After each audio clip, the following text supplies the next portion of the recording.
ആരാ?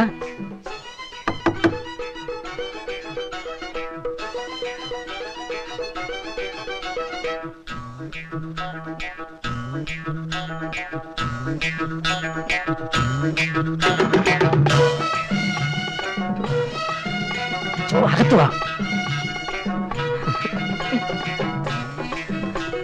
എന്റെ പൊന്നു ചേട്ടാ, എന്റെ കാര്യം വലിയ കഷ്ടമാ. ഞാനിപ്പോ വഴിയാധാരമായി. ചേട്ടൻ ഒരുത്തനായതിന് കാരണക്കാരൻ. നിന്റെ മുതലാളി ഇപ്പൊ പോകുന്ന ലക്ഷണമൊന്നും ഇല്ലല്ലോ. നീ അല്ലേ പറഞ്ഞ ഒരാഴ്ച കാണുള്ളൂ. എനിക്കറിയാം ആ കള്ളക്കളവന് ഇങ്ങനൊരു ബുദ്ധി തോന്നുന്നു. പിന്നെ നീ എന്തിനാ ഇപ്പൊ ഇങ്ങോട്ട് എഴുന്നള്ളിയത്? എന്തിനാ ഇങ്ങോട്ട് എഴുന്നള്ളി?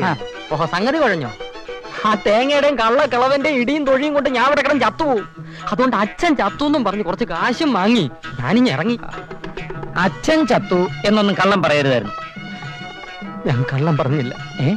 അച്ഛൻ ചത്തത് വാസ്തവാ. പക്ഷെ അത് 15 വർഷത്തിന് മുമ്പാ. ഏതായാലും ഇനി ഒളിച്ചിരുന്നിട്ട് കാര്യമില്ല. എന്തെങ്കിലും തീരുമാനിക്കണം. ഈ കല്യാണം നടത്തത്തില്ല എന്ന് തേങ്ങ തീരുമാനിച്ചു കഴിഞ്ഞു.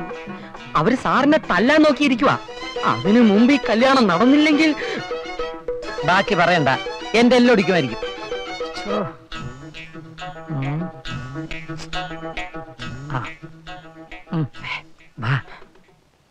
ഞാനേ ഒരു എഴുത്ത് തരാം. നീ അത് മല്ലികയ്ക്ക് കൊണ്ട് കൊടുക്കണം. ആരും അറിയാതെ.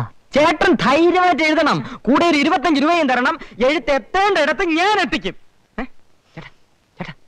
ആരും അറിയത്തില്ല.